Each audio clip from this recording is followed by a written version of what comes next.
경기 남부와 충청도에 호우특보가 확대된 가운데 대전에서는 시간당 100mm의 물폭탄이 쏟아지고 있습니다. 기상청은 하천, 범람 등 사고에 주의해달라고 당부했습니다. 민주당이 전월세 계약을 최장 4년까지 보장하고 임대료 인상폭을 기존 임대료의 5% 이내로 제한하는 법안을 오늘 본회의에서 처리할 예정입니다. 통합당은 어제 법사위 통과 과정에서 강하게 반발했습니다. 검언 유착 의혹 핵심 인물인 한동훈 검사장에 대한 검찰의 추가 압수수색 과정에서 수사팀 부장검사와 한 검사장 사이에 몸싸움이 벌어졌습니다. 소환에 불응하고 있는 한 검사장 측은 폭행당했다고 주장했지만 수사팀은 한 검사장이 공무집행을 방해했고 오히려 부장검사가 넘어졌다고 반박했습니다. 미국 국방부가 독일 주둔 미군 12,000명을 감축하기로 했는데 트럼프 대통령은 독일이 돈을 안 내 병력을 줄이는 것이고 더는 호구가 되고 싶지 않다고 말했습니다. 교착 상태에 빠진 한미 방위비 분담금 협상에 주한미군 감축 카드를 동원하는 유사한 전략을 구사할 수 있다는 관측이 나오고 있습니다.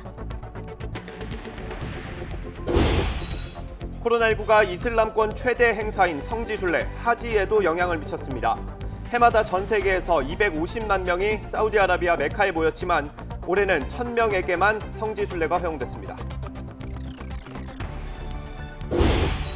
파리크라 상등을 보유한 SPC그룹이 총수일가 소유기업을 계열사 거래 중간에 끼워 넣어 돈만 챙기는 이른바 통행세 거래를 한 것으로 드러났습니다. 공정위는 SPC그룹에 부당 지원 관련 역대 최대 규모인 과징금 647억 원을 부과하고 그룹 총수인 허영인 회장을 검찰에 고발했습니다. 여러분 안녕하십니까? 7월 30일 굿모닝 YTN 시작합니다. 네, 오늘도 전국에 장맛비가 내리는 가운데 특히 충청 지역에 강한 비가 집중되고 있습니다. 네, 취약 시간대인 밤사이 많은 비가 내려서 피해가 우려되는데요. 자세한 날씨 알아보겠습니다. 신미림 캐스터. 네, 서울 상암동에 나와 있습니다. 네, 서울은 비가 거의 오지 않는 것 같은데요. 지금 가장 강한 비가 내리고 있는 지역은 어디죠? 네, 대전 지역입니다. 이 지역에는 호우경보가 내려진 가운데 시간당 100mm의 그야말로 물폭탄이 쏟아지고 있는데요. 짧은 시간에 강한 비가 집중되면서 하천물이 넘치거나 도로 곳곳이 침수되는 등 이 많은 피해가 우려되고 있습니다. 시설물 관리와 안전사고에 각별히 유의하시는 게 좋겠습니다. 현재 레이더 화면을 먼저 살펴보도록 하겠는데요. 붉은색의 강한 비구름이 지나는 경기 남부와 충청, 경북 북부 지역에는 장대비가 쏟아지고 있습니다. 시간당 100mm의 물폭탄이 쏟아지고 있는 대전을 비롯해서 충북 청주와 충남 천안 등 충청 많은 곳이 호우경보로 대치됐고요. 경기 남부, 전북, 군산으로도 호우경보가 발효 중인 가운데 시간당 30에서 50mm의 강한 비가 집중되고 있습니다. 어제부터 지금까지 경기 안성, 일중면에는 222mm의 폭우가 쏟아졌고요.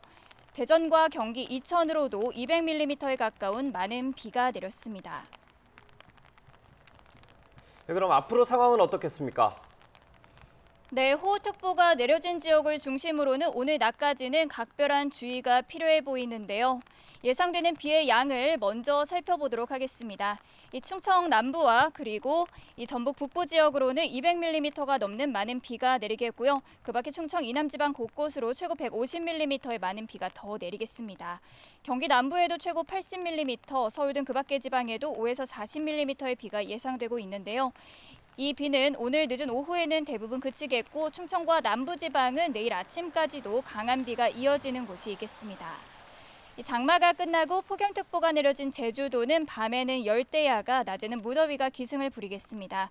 오늘 제주도의 낮 기온 33도까지 치솟겠고요. 서울과 광주는 29도로 내륙도 무척 후텁지근하겠습니다. 남부지방의 장마는 내일부터 끝나겠지만 중부지방은 다음 주 초반까지도 오락가락 이어질 것으로 예상되고 있습니다.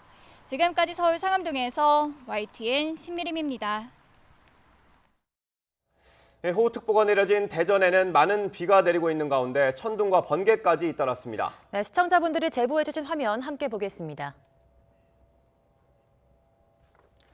네, 지금 보시는 화면 대전 관저동입니다. 아파트에서 찍어주신 것 같은데 번쩍 번개가 치더니 요란한 천둥 소리까지 들립니다. 네, 한번 들어보시죠.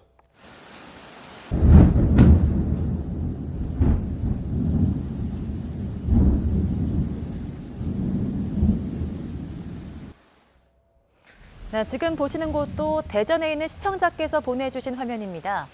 도시가 어둠에 잠겨 있고요. 맞은편 아파트에는 정전이 된 건지 불이 켜졌다 꺼졌다를 반복하고 있는데요. 새벽 3시쯤 제보를 주셨는데 30분째 벼락이 치고 있다고 전하기도 했습니다. 대전 일부 지역에서는 침수 피해도 발생하고 있습니다. 지금 보시는 화면 대전 서구 정림동입니다. 차량들이 반쯤 물에 잠긴 모습 확인하실 수 있습니다. 멀리 보이는 1.5톤 트럭은 바퀴가 아예 안 보일 정도로 물이 차 있는 모습입니다.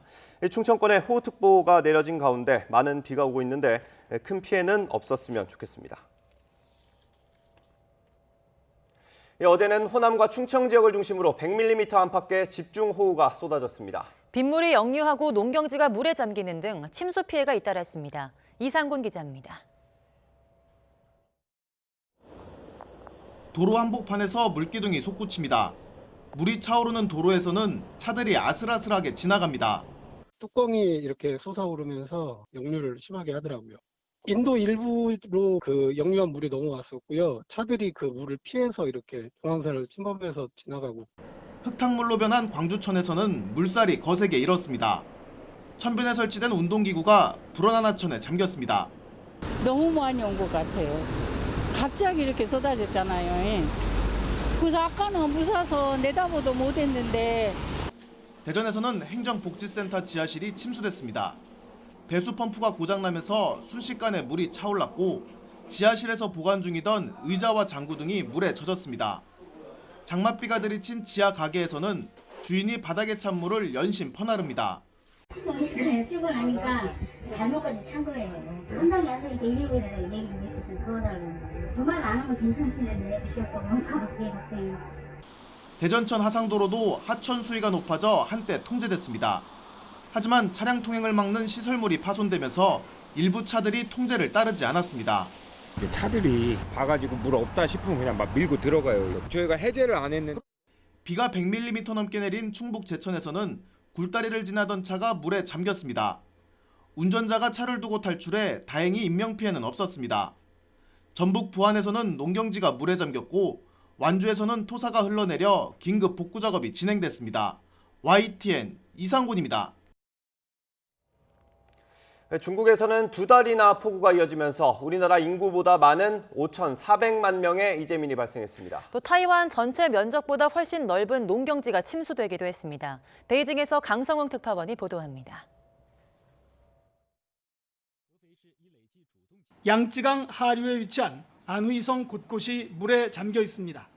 범람 위기의 호수들은 강제로 물길을 만들어 물을 빼는 작업이 한창입니다. 농경지가 침수되더라도 주택이 많은 도시 지역을 보호하기 위해서입니다. 分洪措施将在4至5天时间里为巢湖减负1亿立方米左右的洪水。 급한 곳에서는 둑을 폭파해 물줄기를 바꾸기도 했습니다. 장시성 포양호도 둑을 무너뜨려 임시 농경지 쪽으로 물을 흘려보냈습니다. 지난 2달 동안 쏟아진 폭우로 이렇게 침수된 농경지는 5만 제곱킬로미터나 됩니다. 타이완 전체 면적과 비교해 1.4배나 되고 저장성이나 장수성의 절반에 해당하는 면적입니다. 太大了，我都没看到过。我这种好几年都没看到这大雨，像这个黄瓜基本上就是绝收没有。 붕괴된 주택은 4만여 채, 인구 10만 명이 넘는 중소도시 하나가 폭삭 무너진 거나 마찬가지입니다. 이재민 수는 5천만 명이 넘었습니다. 중국 당국은 그러나 사망 실종자는 158명으로 지난해보다 절반 이상 줄었다고 밝혔습니다. 양쯔강 중간에서 물을 가둬뒀던 산샤댐은 또 다른 폭우에 대비해 쉴 새 없이 방류하고 있습니다. 때문에 하류는 여전히 경계 수위를 넘는 불안한 상태입니다. 따라서 비가 다소 잦아들 거라는 예보에도 불구하고 중국 당국은 여전히 긴장을 풀지 못하고 있습니다. 베이징에서 YTN 강성웅입니다. 압도적인 의석을 앞세워 일사천리로 부동산 입법을 추진하고 있는 민주당이 오늘 임대차 3법 가운데 하나인 임대차 보호법부터 본회의를 통과시킨다는 계획입니다.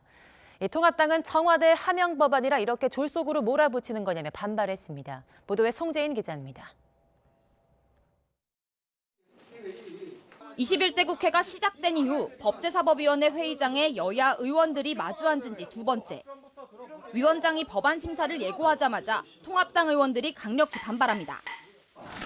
아니 소위 구성하라면서요. 그럼 상정해 놓고 소위 갑시다. 이 상정을 왜 합니까? 불법인데. 부동산 관련 입법이 시급한 민주당도 절대 물러서지 않으면서 난상 토론이 벌어졌습니다. 다수당이 독단적으로 표결할 거 아닙니까? 그걸 우리 보고 토론을 하라고요? 아니 그러면 소수당 의원은 국회의원도 아닙니까? 소수당이 반대 표결을 하는 게 들러리입니까? 뻔히 보이는데 들러리죠. 결국 통합당 의원들이 모두 퇴장한 가운데 법사위는 주택임대차보호법 개정안을 통과시켰습니다. 가결되었음을 선포합니다. 개정안의 핵심은 계약갱신 청구권과 전월세 상한제 도입입니다.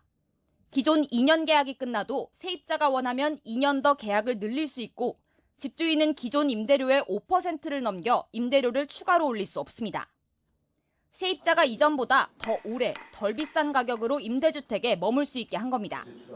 다만 집주인 본인이나 직계존속, 비속이 주택에 살겠다고 하는 경우는 예외로 뒀습니다.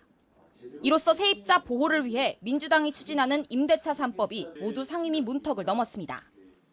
민주당은 당장 오늘 본회의에서 주택임대차 보호법부터 통과시키겠다는 방침입니다. 법사위 고유 법안인 만큼 나머지 임대차 법안과 달리 상임위 통과 하루 만에 본회의에 올리는데 문제가 없습니다.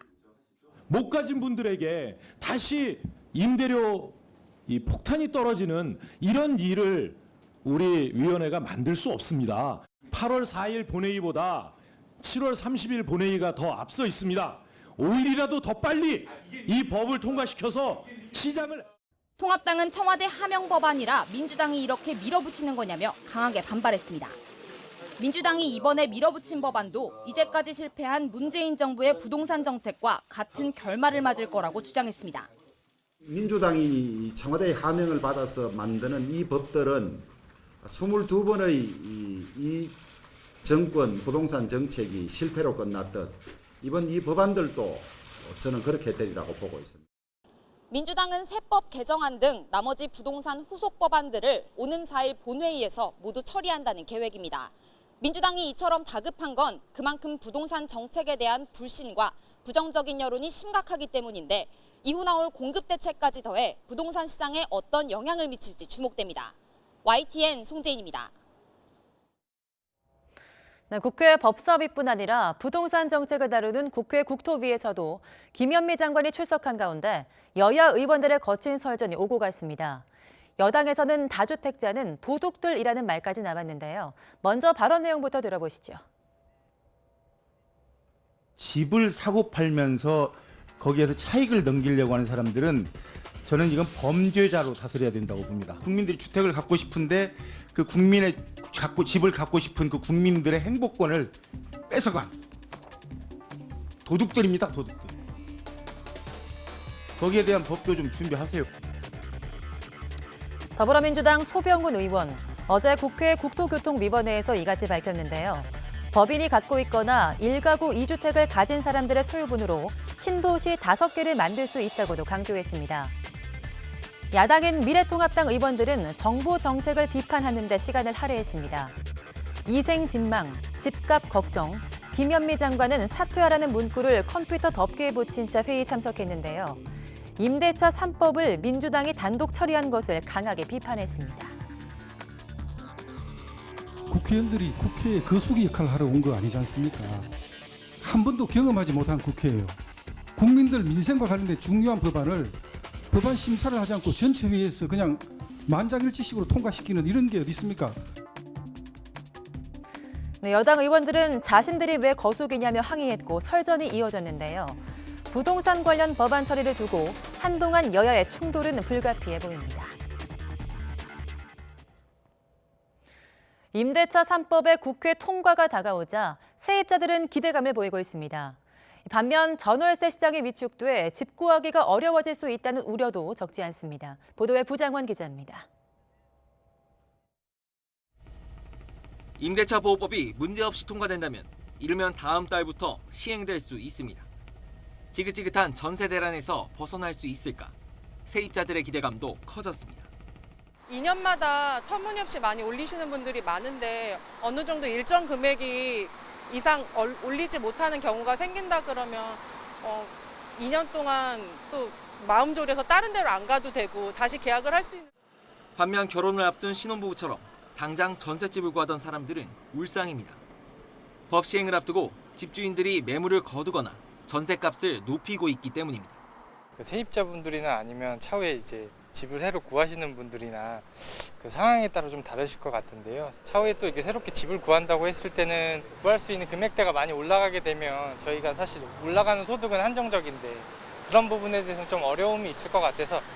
덩달아 집값도 뛰고 있어 내 집 마련의 꿈이 더 멀어지는 거 아니냐고 하소연하기도 합니다. 전셋값이 상향되는 방향으로 흘러가게 되면 결국에 매매가도 오르게 되고 내 집 마련이 더 어려워질 거라고. 장기적으로는 전셋집 구하기가 어려워질 거란 우려도 있습니다. 세를 많이 올릴 수 없게 되면 집주인들이 전세보다 월세로 돌릴 가능성이 크다는 겁니다. 저도 이제 세입을 들어가야 되는 입장에서 좋은 취지였다라고 생각은 하고 있는데 너무 그런 부정적인 효과를 고려하지 못한 게 아닌가. 실질적으로 실거주 목적으로 집을 구하고 있는 입장인데 시장이 동결돼 버리니까. 또 일괄적으로 임대료 상승률을 5% 이내로 정하면서 오히려 전셋값 상승률이 낮았던 지역에선 동반 상향 효과를 낳을 수 있다는 지적도 나옵니다. 법이 실제 현장에서 어떻게 작동하게 될지는 안개 속입니다.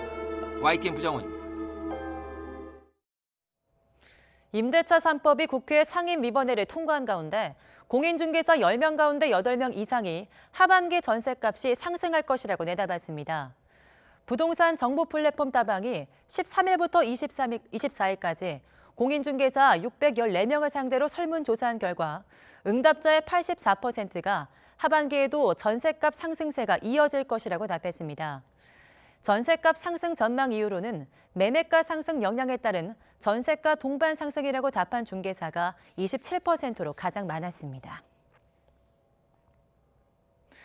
김현미 국토교통부 장관이 오는 10월 중저가 부동산의 재산세율 인하 방안을 발표할 예정이라고 밝혔습니다. 공시가격 인상으로 중저가 부동산까지 세금 부담이 커지고 있다는 비판이 일자 이런 조치를 내놓은 것으로 보입니다. 관련 내용 직접 들어보시죠. 가격이 올라서 국민들이 걱정하시게 된 것에 대해서는 저도 굉장히 유감스럽게 생각을 합니다. 재산세라고 하는 것은 자산의 가치에 비례할 수밖에 없는 점이 있는 것이고 반면에 또 공시가격을 현실화하다 보면은 또 중저가 주택을 소유한 분들의 세금도 오를 수가 있어서 올해 10월에 공시가격 현실화 로드맵을 발표할 때 중저가 주택에 대한 재산세율을 인하하는 내용을 발표할 예정입니다. 걱정하는. 검언 유착 의혹 사건을 수사하는 검찰이 한동훈 검사장에 대한 추가 압수수색을 하는 과정에서 물리적 충돌이 벌어져 논란이 일고 있습니다. 수사팀의 부장검사와 한 검사장이 몸싸움을 벌인 건데 양측의 주장은 첨예하게 엇갈리고 있습니다. 홍성욱 기자입니다. 몸싸움이 벌어진 곳은 법무연수원 용인분원 한동훈 검사장의 사무실입니다. 검언 유착 의혹 사건을 수사하는 서울중앙지검 수사팀이 한동훈 검사장에 대한 추가 압수수색을 벌이면서 시작됐습니다. 검찰은 한 검사장을 소환 조사해 압수된 휴대전화 유심을 임의 제출 방식으로 확보할 예정이었지만 한 검사장이 소환에 불응해 영장 집행에 착수했다고 밝혔습니다. 그런데 한 검사장 측은 이 과정에서 폭행을 당했다고 주장했습니다. 수사팀에게 허락을 받아 변호인에게 전화하려고 휴대전화 비밀번호를 푸는 순간 수사팀을 이끄는 정진웅 부장검사가 탁자 너머로 몸을 날려 한 검사장을 넘어뜨렸다는 겁니다. 이후 한 검사장 위에 올라타 팔과 어깨를 움켜쥐고 얼굴을 눌렀다고 설명했습니다. 하지만 정 부장검사는 정반대 입장을 내놨습니다. 휴대전화에 저장된 정보를 삭제하려는 시도로 보고 마지막 비밀번호를 누르기 전에 이를 제지하려 했을 뿐이란 겁니다. 또 탁자 너머로 몸을 날리거나 한 검사장의 팔과 어깨를 움켜쥐거나 밀어 넘어뜨린 사실도 없다며 한 검사장이 휴대전화를 뺏기지 않으려는 과정에서 함께 넘어진 것이라고 설명했습니다. 실랑이는 한 검사장의 변호사가 도착한 뒤 정 부장검사가 현장에서 빠지면서 3시간 만에 마무리된 것으로 알려졌습니다.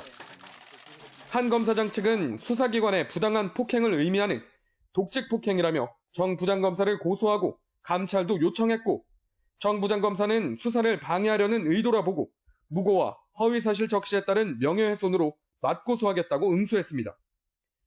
감찰 요청을 받은 서울고검은 일단 감찰 사건으로 진행하겠다며 사실상 정 부장검사에 대한 감찰 착수 방침을 밝혔습니다.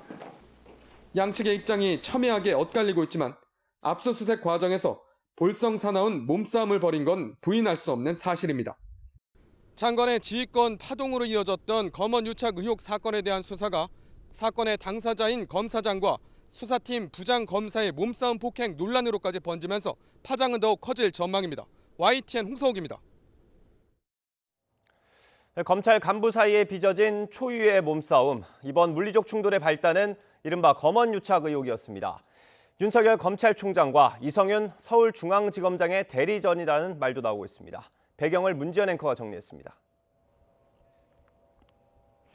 네, 지금 이 사진은 정진웅 서울중앙지검 형사 1부장의 모습입니다. 어제 한동훈 검사장과의 몸싸움 뒤 병원에 입원해 있는 모습을 서울중앙지검이 공개한 건데요. 검사장과 부장검사의 볼성 사나운 초유의 몸싸움. 배경을 좀 더 짚어보겠습니다. 네, 발단은 채널A 전 기자와 한동훈 검사장과의 이른바 검언 유착 의혹입니다. 애초 이동재 전 채널A 기자 구속으로 정 부장검사가 이끄는 수사팀이 힘을 받는가 싶었습니다. 하지만 이후 검찰 수사심의위가 한 검사장에 대한 수사 중단과 불기소 권고를 내리며 상황이 다소 역전됐는데요. 네, 한동훈 검사장은 1973년생에 서울법대 사법연수원 27기로 윤석열 검찰총장의 최측근으로 불립니다. 반면 한 검사장 대학 선배이기도 한 정진웅 부장검사는 한 검사장의 연수원 후배인데요. 각각 윤석열 총장의 최측근, 이성윤 서울중앙지검장의 발탁 인사로 꼽히고 있습니다. 윤석열 총장과 이성윤 지검장의 대리전으로 불리는 이유이기도 합니다. 하지만 서울중앙지검은 한동훈 검사장에 대한 수사를 강행했고 이 과정에서 물리적인 충돌까지 벌어진 겁니다. 검찰 내부에서는 창피해서 얼굴을 들 수 없다는 자조 섞인 비판이 계속되는 가운데 한 검사장에 대한 수사가 계속될지도 관심입니다. 이렇게 검찰 간부들의 몸싸움을 둘러싼 논쟁은 외부로도 번지고 있습니다. 황희석 열린민주당 최고위원은 증거인멸 시도가 아니라면 끝까지 휴대전화를 쥐고 있을 이유가 없다고도 지적했고요. 반면 진중권 전 동양대 교수는 완장검사의 검사장 폭행 사건이라고 정 부장검사를 비판했습니다. 검사장과 부장검사, 검찰 간부 사이의 초유의 몸싸움. 어떤 방향으로 흘러갈지도 관심이지만 국민은 안중에 없는 것 아니냐, 이런 비판도 새겨드려야 할 것 같습니다. 미래통합당이 불참한 가운데 국회 운영위원회가 고위공직자 범죄수사처장 선출을 위한 후속 법안을 의결했습니다. 이번에 의결된 인사청문회 국회법 개정안은 국회 인사청문회 대상에 공수처장을 포함하고 공수처의 소관 상임위를 법제사법위원회로 하는 내용을 담고 있습니다. 문재인 대통령이 검경 수사권 조정안의 본질적인 목표는 범죄로부터 국민의 생명과 안전, 인권을 보호하는 민주적 시스템을 갖추는 거라고 강조했습니다. 문 대통령은 어제 오전 청와대에서 김창룡 신임 경찰청장의 임명장을 수여한 뒤 환담을 통해 이같이 말했다고 강민석 청와대 대변인은 전했습니다.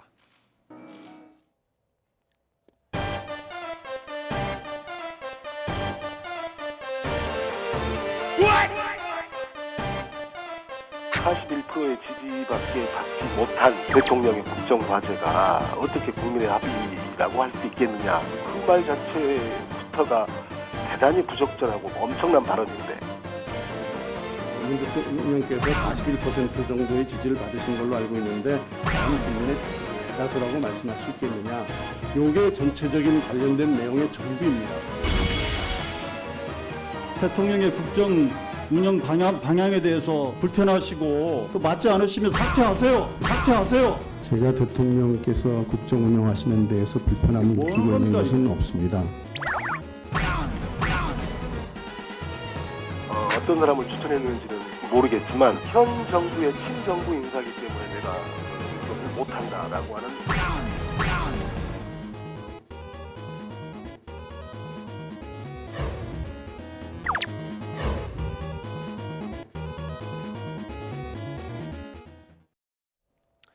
최재형 감사원장이 대통령 득표율을 언급하면서 탈원전 공약이 국민 대다수의 지지를 받았다고 할 수 있느냐는 발언을 한 것으로 확인돼서 논란을 빚고 있습니다. 최 원장은 자신의 발언에 대해 해석의 차이가 있을 수 있다고 해명했지만 여당은 정치적 중립성에 문제가 있다며 맹공을 퍼부었습니다. 홍선기 기자가 보도합니다. 백운규 전 산업통상자원부 장관은 최근 언론 인터뷰에서 최재형 감사원장이 문재인 대통령의 대선 득표율을 언급하면서 국정과제의 국민적 합의를 문제 삼았다고 비판했습니다. 41% 지지밖에 받지 못한 정부의 국정과제가 국민적 합의를 얻었다고 할 수 있느냐며 정부의 탈원전 정책을 비판했다는 겁니다. 해당 발언은 지난 4월 월성 원전 1호기 폐쇄의 적절성을 따지는 감사위원회 직권 심리 과정에서 나왔습니다. 최재형 감사원장은 관련 발언을 인정하면서도 해석에 차이가 있을 수 있다고 해명했습니다. 문 대통령께서 41% 정도의 지지를 받으신 걸로 알고 있는데 과연 국민의 대다수라고 말씀할 수 있겠느냐. 이게 전체적인 관련된 내용의 전부입니다. 다만 이것을 어떻게 해석하시느냐라는 것은 각자의 보시는 견해에 따라서 다를 수 있다고 생각합니다. 최 원장이 문제가 없다는 입장을 고수하자 여당 의원들이 비판을 쏟아냈습니다. 감사원장의 동서가 원전 관련 연구소에 다니고 있다는 점까지 지적하며 감사위원 자격을 문제 삼기도 했습니다. 정치적 중립성이 생명인 감사원장 자격이 없다는 비판까지 나왔습니다. 저렇게 편향된 감사원장님을 상대로 질문을 하는 것이 맞는 것인지 제가 원장님께 저는 지금 적격이 없다는 생각이 들어요. 또 공석인 감사위원 자리에 청와대가 김호수 전 법무부 차관을 2번이나 추천했는데 최재형 감사원장이 제청을 거부했다는 보도도 나왔습니다.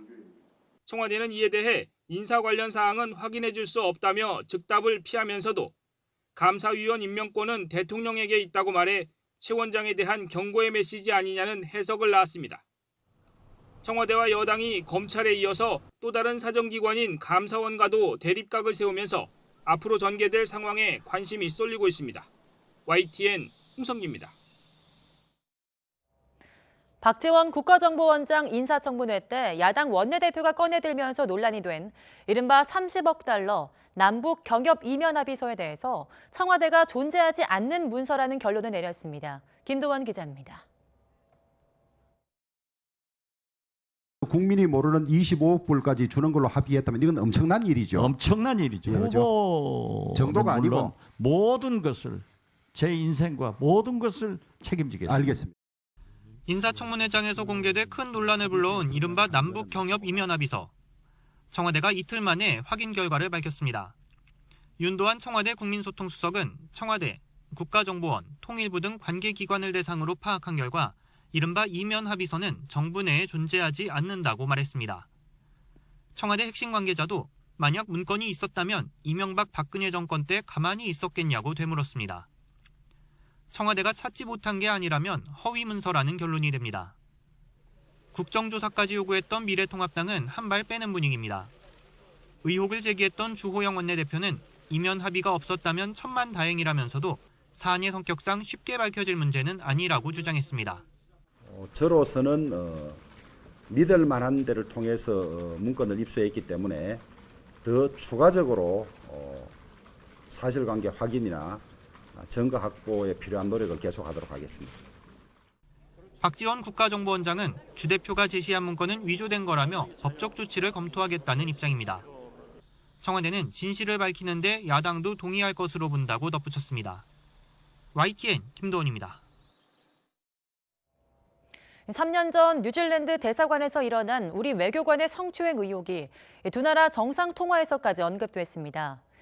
뉴질랜드 총리가 해당 외교관의 인도 요청까지는 하지 않았는데요. 문재인 대통령은 사실관계부터 확인하겠다는 입장을 밝혔고 외교부는 내부 징계 문제가 없었는지 다시 살펴보고 있습니다. 장하영 기자입니다. 지난 2월 뉴질랜드 수사당국이 아시아 지역에 근무하는 A 외교관에 대한 체포영장을 발부했습니다. A 외교관이 뉴질랜드에서 근무하던 2017년 말 뉴질랜드 국적 남성 직원의 엉덩이와 가슴을 만지는 등 3차례 성추행했다는 혐의입니다. 한국 정부가 성추행한 외교관을 보호해 처벌이 어렵다는 뉴질랜드 언론의 보도가 이어지면서 총리까지 나섰습니다. 저신다 아던 총리는 외교관 성추행 문제가 국내에서 관심 높은 사안인 만큼 살펴봐 달라고 요청했고, 문재인 대통령은 이에 대해 사실관계를 다시 한 번 더 파악해보겠다고 답변한 걸로 알려졌습니다. 뉴질랜드 현지 언론은 외교관 인도 요청 문제는 경찰 소관이라는 아던 총리의 입장을 전하면서 이번 양 정상통화에서 아던 총리가 이 문제를 적극적으로 거론하지는 않았을 걸로 예상했습니다. 하지만 외교관의 성추행 문제가 정상 간 통화에서 언급된 게 이례적인 만큼 사안이 심각하다는 지적이 나옵니다. 외교부는 문제가 불거진 당시 자체 조사로 A 외교관에 대해 1개월 감봉 처분했지만 인도 요청까지 받아들이지는 않았습니다. 2018년 초 A 외교관이 이미 아시아 지역으로 발령이 난 뒤에 뉴질랜드에 수사가 시작됐기 때문입니다. A 외교관의 발령도 3년 임기를 마쳤기 때문으로 그를 보호하기 위해 다른 나라로 승진 이동했다는 보도는 틀렸다고 지적했습니다. 외교부가 보도에 돼 있듯이 특권 면제 이러한 사항을 거론하면서 특정인을 보호하고 있거나 그렇진 전혀 않습니다. 그 부분 분명히 확인해 드리겠고요. 외교부는 인사 담당 부서 내에 관련 TF를 만들어 A 외교관의 징계에 문제가 없었는지 등을 다시 살피고 있습니다. YTN 장하영입니다. 미국 국방부가 독일 주둔 미군 약 12,000명을 줄여서 미국과 유럽 내 다른 지역으로 재배치한다고 발표했습니다. 트럼프 미국 대통령이 독일의 국방비 지출이 적다는 강한 불만을 표시하며 감축 입장을 밝힌 가운데 구체적인 감축 계획을 공개하고 관련 절차를 본격화한 겁니다. 마크 에스퍼 미 국방장관은 현지 시각 29일 국방부에서 기자회견을 열고 주독 미군 약 12,000명을 재배치하는 계획을 밝혔습니다. 에스퍼 장관은 독일에서 감축되는 미군 가운데 약 5,600명은 유럽에 남고 약 6,400명은 미국으로 복귀한 뒤 나중에 유럽 내 다른 나라로 재배치될 것이라고 말했습니다. 네, 주독 미군 감축과 관련해서 트럼프 미국 대통령은 독일이 돈을 안 내 병력을 줄이는 것이고 더는 호구가 되고 싶지 않다고 말했습니다. 교착 상태에 빠진 한미 방위비 분담금 협상에 주한미군 감축 카드를 동원하는 유사한 전략을 구사할 수 있다는 관측이 나오고 있습니다. 워싱턴 강태욱 특파원의 보도입니다. 트럼프 대통령이 주독 미군 감축을 지시했다는 보도가 나온 지 2달도 안 돼 실제 발표가 나왔습니다. 트럼프 대통령은 독일이 돈을 안 내기 때문에 병력을 줄이는 것이라고 말했습니다. 더는 호구가 되고 싶지 않다는 말도 했습니다. And Germany is supposed to pay for it. Germany is not paying for it. So why should we leave them if we don't want to be the suckers anymore? The United States has been taken advantage of for 25 years, both on trade and on the military. 대선이 임박해 오면서 성과가 필요한 만큼 말로만 하는 압박이 아님을 보여준 셈입니다. 문제는 이 같은 방식이 주한미군에도 적용될 수 있다는 겁니다. 한미 방위비 분담금 협상은 타결까지 갔다가 트럼프 대통령이 거부하면서 협상이 표류하고 있는 상황입니다. 대선에서 치적이 필요한 트럼프 대통령으로서는 어디에서든 성과를 만들어 내세우고 싶어하는 만큼 한국의 방위비 분담금이 다음 표적이 될 수 있습니다. 실제 미국 국방부가 백악관에 압박 카드로 주한미군 감축 옵션을 제시했다는 보도가 나오기도 했습니다. I've issued no orders to withdraw forces from the Korean Peninsula. 에스퍼 국방장관의 언급으로 일단락된 듯 보였습니다.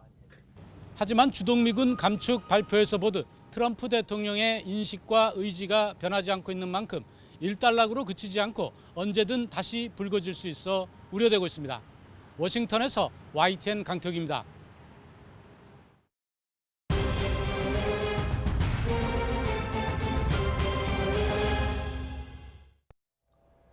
해외 입국자 임시 생활시설을 탈출한 베트남인 3명이 사흘 만에 경찰에 붙잡혔습니다. 네, 하루라도 빨리 돈을 벌겠다며 탈출한 것으로 조사 결과 드러났습니다. 보도에 엄윤주 기자입니다. 모자와 마스크로 얼굴을 가린 남성이 연신 주위를 두리번거립니다. 다른 남성이 먼저 나가자 그제야 계단을 내려갑니다. 곧 자신이 입고 있던 옷을 봉투에 담은 다른 남성도 따라 나섭니다. 지난 27일 해외 입국자들이 격리된 경기도 김포의 임시생활시설에서 탈출한 베트남인 3명 가운데 2명입니다. 이들은 결국 사흘 만에 경찰에 붙잡혔습니다. 검거 당시 이들은 인천시 서구 불로동의 한 컨테이너에서 숨어 있었던 것으로 알려졌습니다. 경찰은 2명의 도주를 도운 불법 체류자 A씨도 출입국 관리법 위반 혐의로 체포했습니다. 그로부터 4시간 뒤 경찰은 탈출을 먼저 제안했던 나머지 1명도 경기도 광주시 곤지암읍 열미리의 한 공장 기숙사에서 붙잡았습니다. 경찰 조사에서 이들은 임시 생활시설 안에서 하루라도 빨리 돈을 벌자며 탈출을 공모한 것으로 알려졌습니다.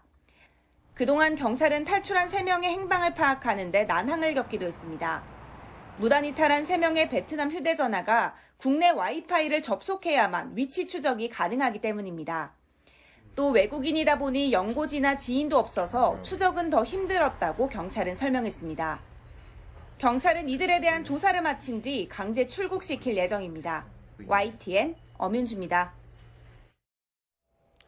부산항에 들어온 뒤에 코로나19 집단 감염이 확인된 러시아 선박에서 선원 12명이 또 무더기로 확진됐습니다. 방역 당국은 다음 달 3일부터 러시아에서 오는 선박에 음성 확인서를 의무적으로 제출하도록 했습니다. 보도에 김정호 기자입니다. 방역복을 입은 소방대원 지시에 따라 배에서 선원들이 내립니다. 코로나19 확진 판정을 받은 러시아 원양어선 페트르 원호 승선원으로 12명이 한 번에 부산의료원에 입원했습니다.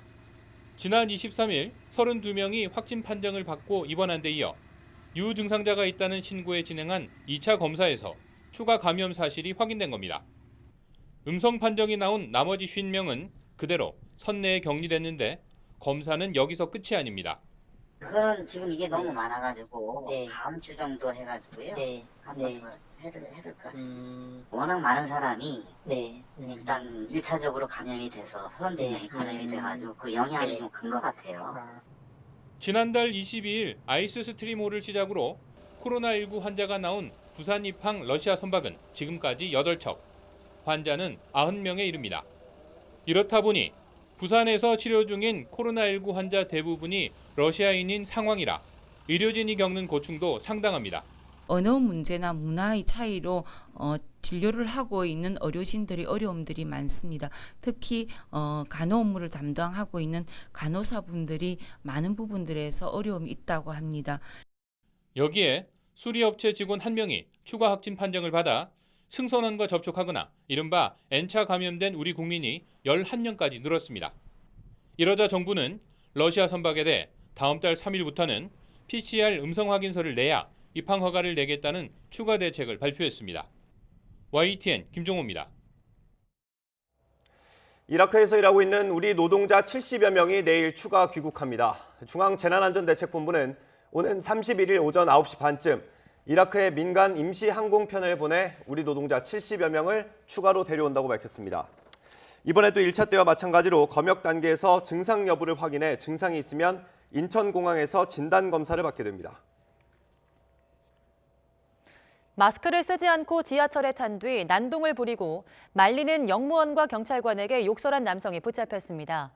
서울 중부경찰서는 56살 A씨를 업무방해 등 혐의로 현행범 체포했다고 밝혔습니다.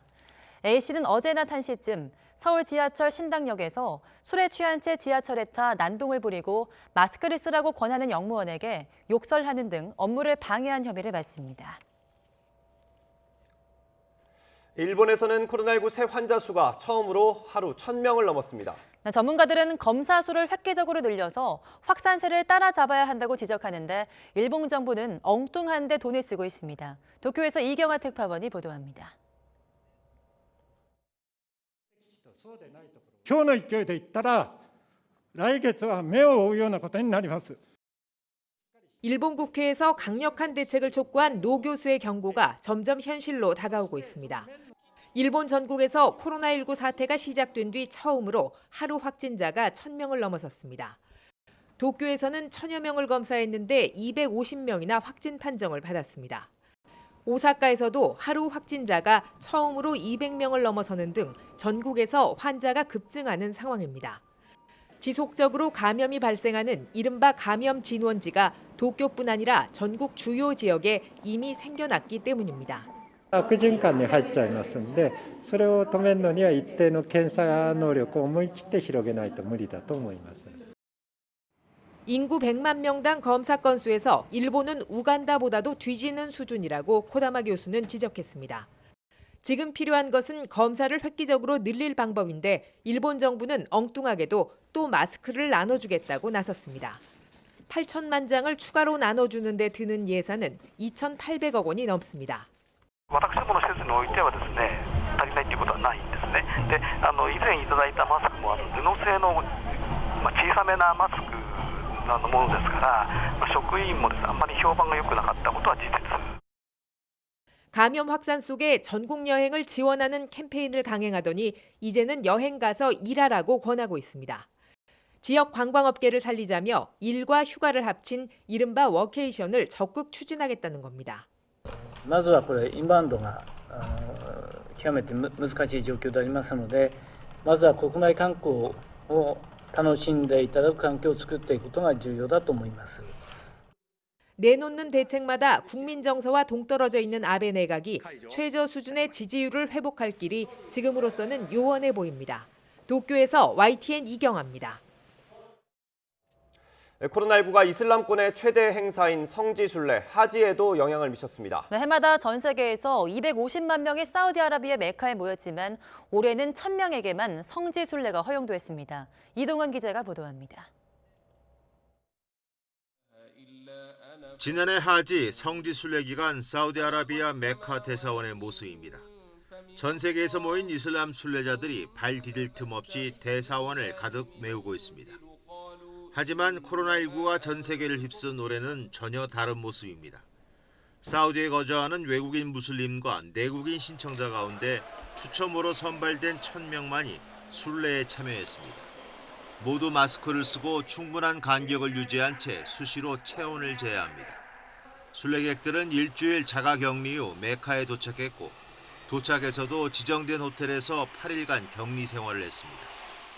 해마다 250만 명이 몰리고 밀집 이동으로 종종 압사 사고가 나기도 했지만 올해는 50명씩 조를 나눠 이동하도록 했습니다. 세계보건기구는 성지순례가 끝나고 이어질 이슬람 명절 기간 코로나19 확산을 우려하며 이슬람권 각 정부에 특별한 조치를 촉구했습니다. توصي المنظمة البلدان عند اتخاذ قرارات متعلقة بعيد الأضحى بأن تنظر بجدية في إمكانية إلغاء التجمعات الاجتماعية والدينية الحاشدة. 친지를 방문하고 가축을 잡아 가난한 사람들에게 나눠주는 풍습이 자칫 코로나19 확산으로 이어질 수 있다며 엄격한 방역 조치를 촉구했습니다. YTN 이동원입니다.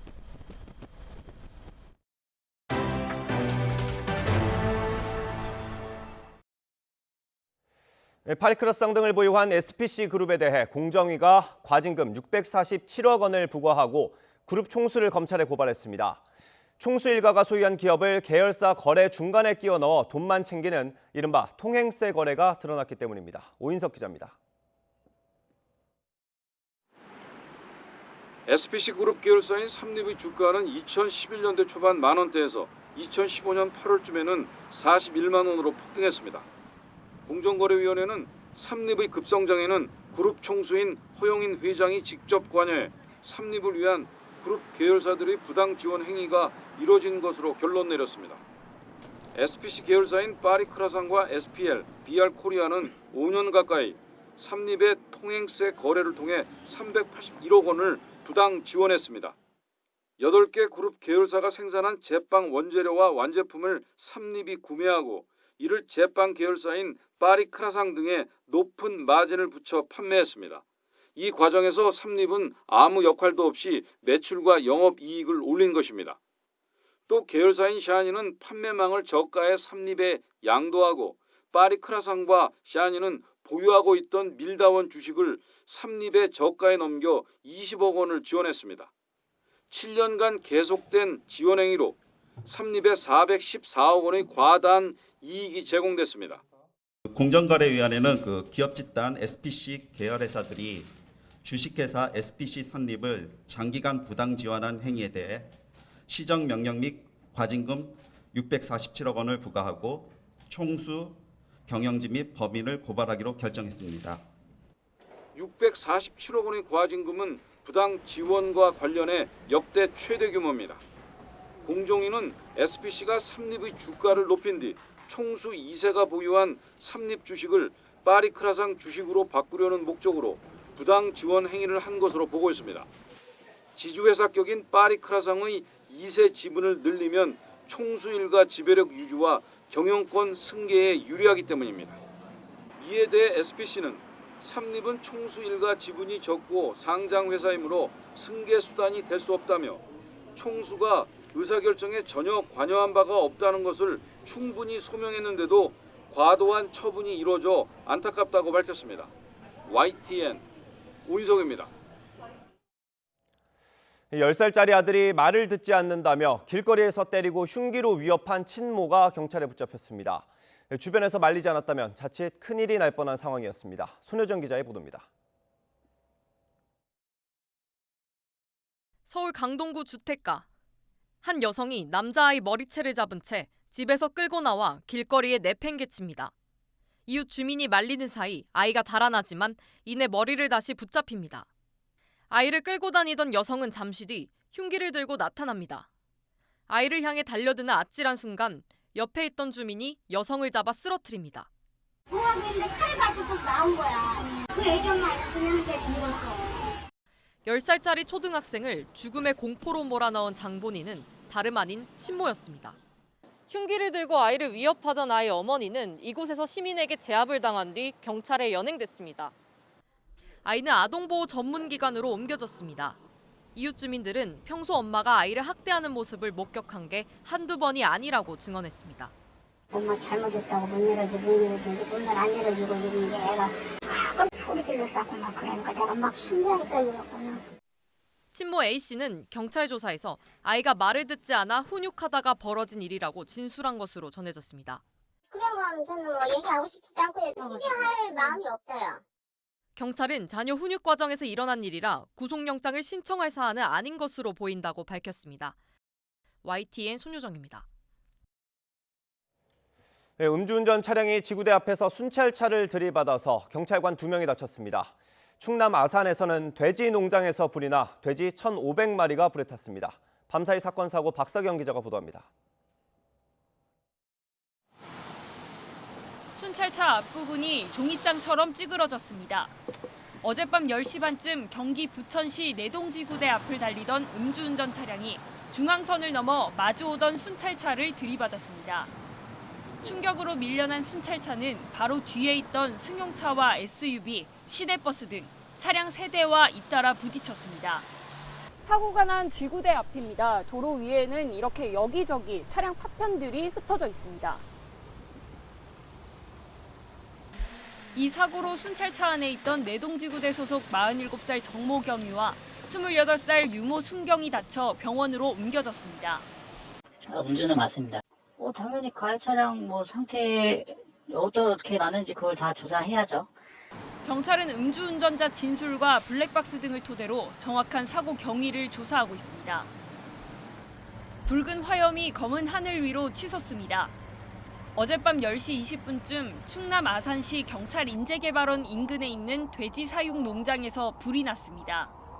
다친 사람은 없었지만 불은 돼지 1,500마리와 시설 등을 태우고 1시간 20분 만에 꺼졌습니다. 오늘 새벽 2시쯤 경기 시흥시 시화공단에 있는 도장업체에서 불이 났습니다. 다친 사람 없이 50분 만에 불길이 잡혔지만 소방당국은 잔불 정리에 시간이 오래 걸릴 것으로 보고 있습니다. 최근 집중호우로 큰 피해가 난 부산의 한 도로에서는 어제 오후 5시 반쯤 땅 꺼짐 현상이 발생해 차량 앞바퀴가 빠지는 사고가 났습니다. 출동한 소방대원들이 에어백과 사설 견인차로 차량을 들어 올렸고 관할구청은 추가 안전조치와 함께 정확한 발생 원인을 조사하고 있습니다. YTN 박서경입니다. 충청과 대전, 전북 서해안에 호우경보가 내려진 가운데 대전에는 시간당 100mm 안팎의 물폭탄이 쏟아졌습니다. 내일 오전까지 충청 남부와 전북 북부에 많은 곳은 200mm가 넘는 비가 올 예정이어서 주의가 필요합니다. 민주당이 전월세 계약을 최장 4년까지 보장하고 임대료 인상폭을 기존 임대료의 5% 이내로 제한하는 법안을 오늘 본회의에서 처리할 예정입니다. 통합당은 어제 법사위 통과 과정에서 강하게 반발했습니다. 미국 국방부가 독일 주둔 미군 12,000명을 감축하기로 했는데 트럼프 대통령은 독일이 돈을 안 내 병력을 줄이는 것이고 더는 호구가 되고 싶지 않다고 말했습니다. 교착 상태에 빠진 한미 방위비 분담금 협상에 주한미군 감축 카드를 동원하는 유사한 전략을 구사할 수 있다는 관측이 나오고 있습니다. 코로나19가 이슬람권 최대 행사인 성지순례 하지에도 영향을 미쳤습니다. 해마다 전 세계에서 250만 명이 사우디아라비아 메카에 모였지만 올해는 1,000명에게만 성지순례가 허용됐습니다.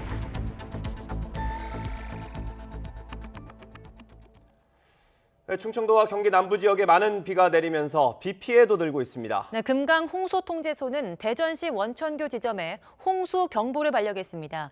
취재기자 연결합니다. 최문석 기자. 네, 사회부입니다. 네, 중부 지역에 비가 계속 내리고 있죠. 네, 그렇습니다. 현재 호우특보는 세종시와 충북, 충남, 대전시 등 충청권과 전북 서부 지역에 내려져 있습니다. 기상청은 오늘 새벽 세종시와 대전광역시를 비롯해 충북 보은, 옥천, 괴산, 증평, 청주, 음성, 진천, 충남에서는 논산시와 계룡시, 전북은 군산시에 호우 경보를 발령했습니다. 현재는 대전 지역에 가장 많은 비가 내리고 있습니다. 일부 지역에서는 시간당 100mm의 비가 집중되면서 하천이 범람하고 도로 곳곳이 침수되기도 했습니다. YTN에도 비 피해 제보가 이어지고 있습니다. 대전 서구 정림동 아파트 주변 도로는 주차 차량의 바퀴가 물에 잠길 정도로 침수가 됐습니다. 대전 중구 유천동에서는 도로가 침수돼 소방당국이 출동해 배수 작업을 벌이기도 했습니다. 대전천 인근의 삼성동 삼성 아파트 주변 도로도 침수돼 출근 차량들이 불편을 겪기도 했습니다. 대전 신인동 1차 수교에서는 대동천이 한때 범람하기도 했습니다. 네, 홍수경보가 발령된 곳도 있다고요? 네, 그렇습니다. 계속 내린 호우로 수위가 올라감에 따라 금강 홍수통제소는 오전 5시 40분을 기해 대전시 온총교 지점에 홍수경보를 발령했습니다. 온총교의 수위는 현재 4.15m로 홍수경보 수위 4.5m에 육박하고 있습니다. 또 대전시 만영교 지점에는 홍수주의보를 발령하고 하류 지역 주민들의 주의를 당부했습니다. 새벽에 아산시 충무교에 내려진 홍수주의보는 조금 전 6시에 해제됐습니다.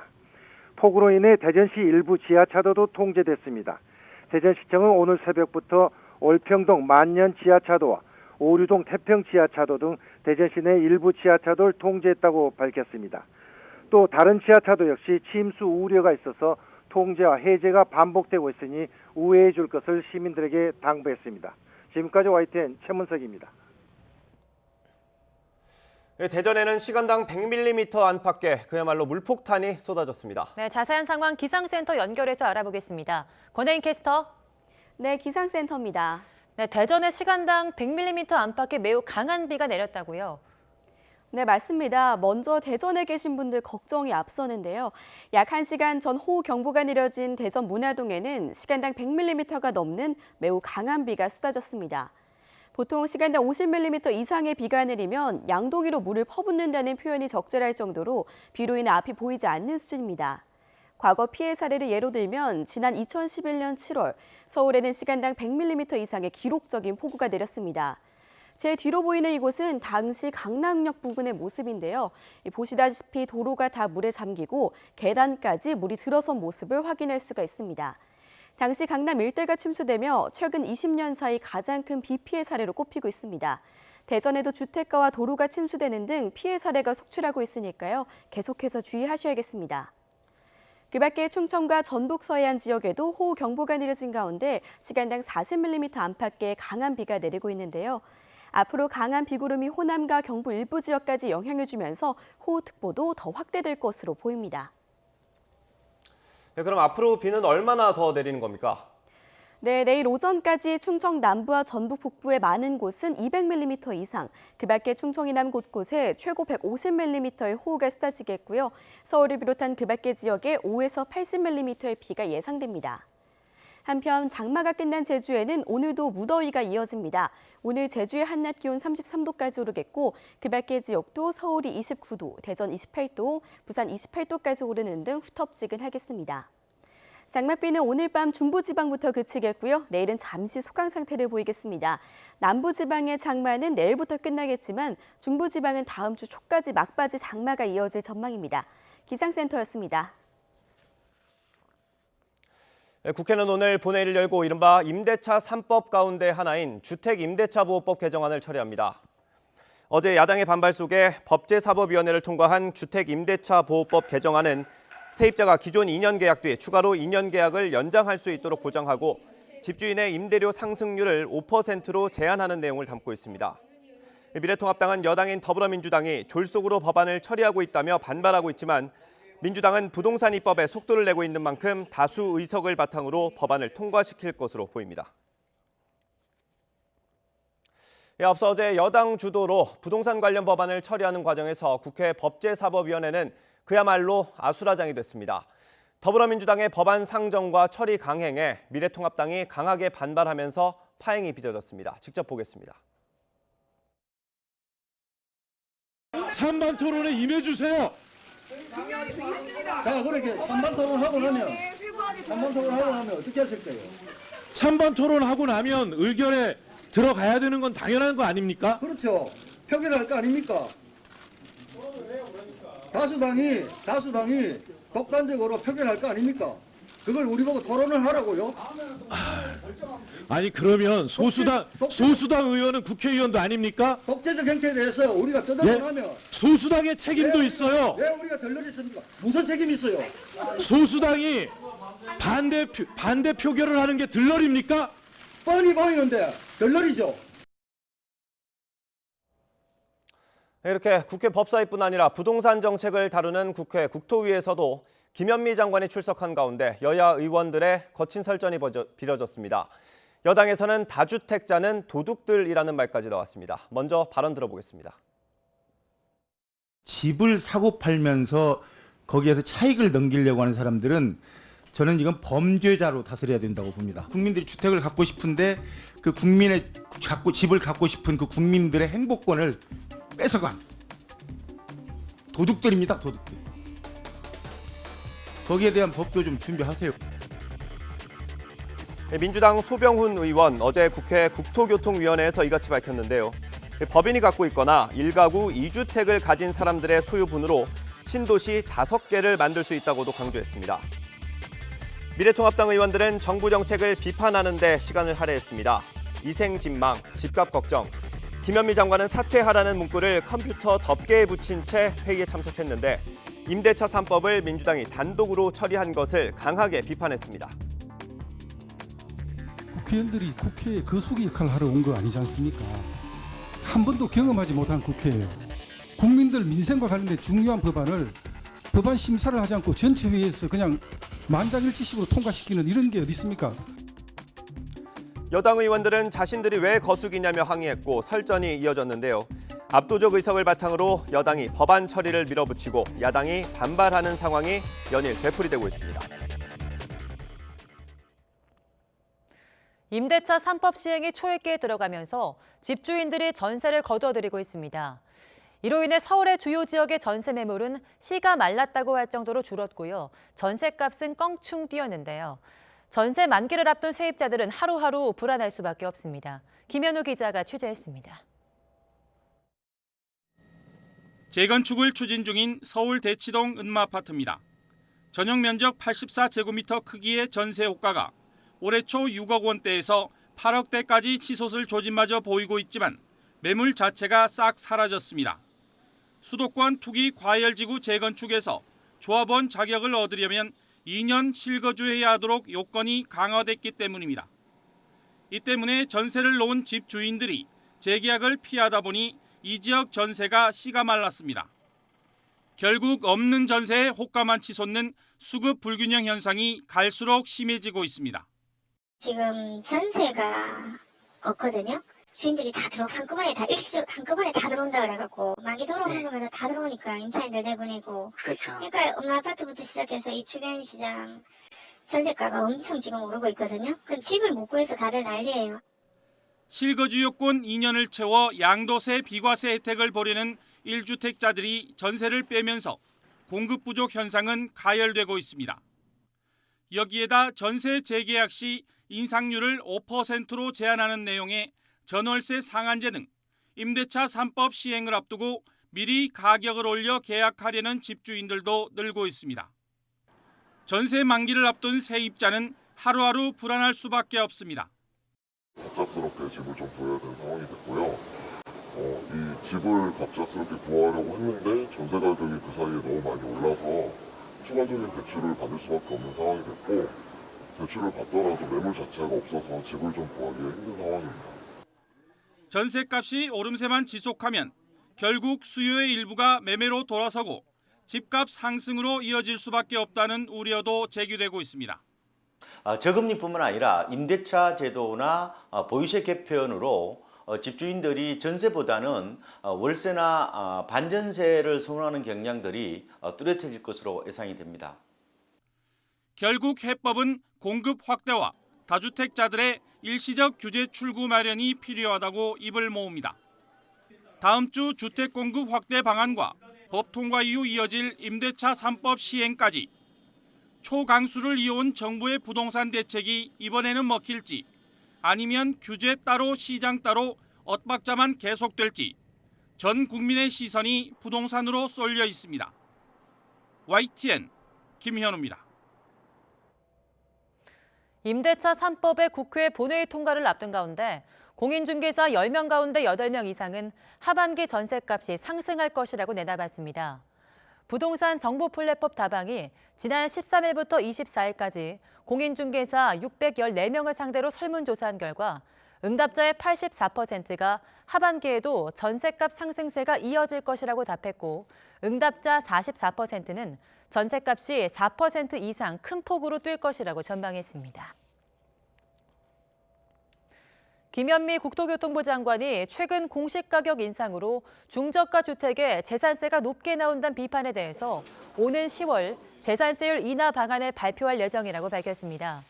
김 장관은 국회 국토교통위원회 전체회의에 출석해 공시가격을 현실화하면 중저가 주택을 가진 분들도 세금이 오를 수 있어서 오는 10월 공시가격 현실화 로드맵을 발표할 때 재산세율 인하 방안을 발표할 것이라고 설명했습니다. 다만 재산세는 부동산 가격이 오르면 그대로 반영될 수밖에 없는 구조이고, 공시가격 현실화는 조세의 공평성을 위해서 반드시 해야 하는 오랜 과제였다고 밝히기도 했습니다.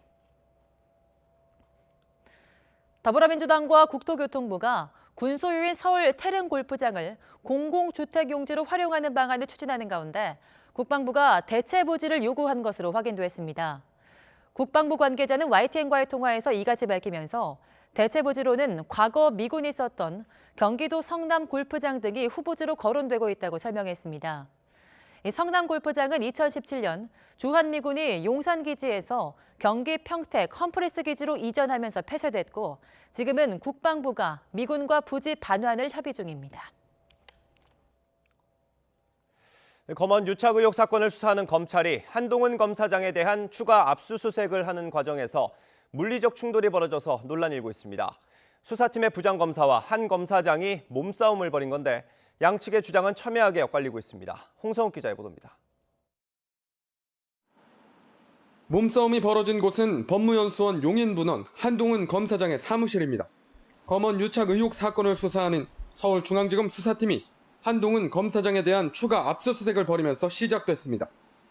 검찰은 한 검사장을 소환 조사해 압수된 휴대전화 유심을 이미 제출 방식으로 확보할 예정이었지만 한 검사장이 소환에 불응해 영장 집행에 착수했다고 밝혔습니다.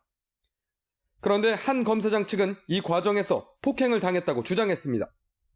수사팀에게 허락을 받아 변호인에게 전화하려고 휴대전화 비밀번호를 푸는 순간 수사팀을 이끄는 정진웅 부장검사가 탁자 너머로 몸을 날려 한 검사장을 넘어뜨렸다는 겁니다. 이후 한 검사장 위에 올라타 팔과 어깨를 움켜쥐고 얼굴을 눌렀다고 설명했습니다. 하지만 정 부장검사는 정반대 입장을 내놨습니다. 휴대전화에 저장된 정보를 삭제하려는 시도로 보고 마지막 비밀번호를 누르기 전에 이를 제지하려 했을 뿐이란 겁니다. 또 탁자 너머로 몸을 날리거나 한 검사장의 팔과 어깨를 움켜쥐거나 밀어 넘어뜨린 사실도 없다며 한 검사장이 휴대전화를 뺏기지 않으려는 과정에서 함께 넘어진 것이라고 설명했습니다. 실랑이는 한 검사장의 변호사가 도착한 뒤 정 부장검사가 현장에서 빠지면서 3시간 만에 마무리된 것으로 알려졌습니다. 한 검사장 측은 수사기관의 부당한 폭행을 의미하는 독직 폭행이라며 정 부장검사를 고소하고 감찰도 요청했고, 정 부장검사는 수사를 방해하려는 의도라 보고 무고와 허위사실 적시에 따른 명예훼손으로 맞고소하겠다고 응수했습니다. 감찰 요청을 받은 서울고검은 일단 감찰 사건으로 진행하겠다며 사실상 정 부장검사에 대한 감찰 착수 방침을 밝혔습니다. 양측의 입장이 첨예하게 엇갈리고 있지만 압수수색 과정에서 볼성 사나운 몸싸움을 벌인 건 부인할 수 없는 사실입니다. 장관의 지휘권 파동으로 이어졌던 검언 유착 의혹 사건에 대한 수사가 사건의 당사자인 검사장과 수사팀 부장검사의 몸싸움 폭행 논란으로까지 번지면서 파장은 더욱 커질 전망입니다. YTN 홍서욱입니다.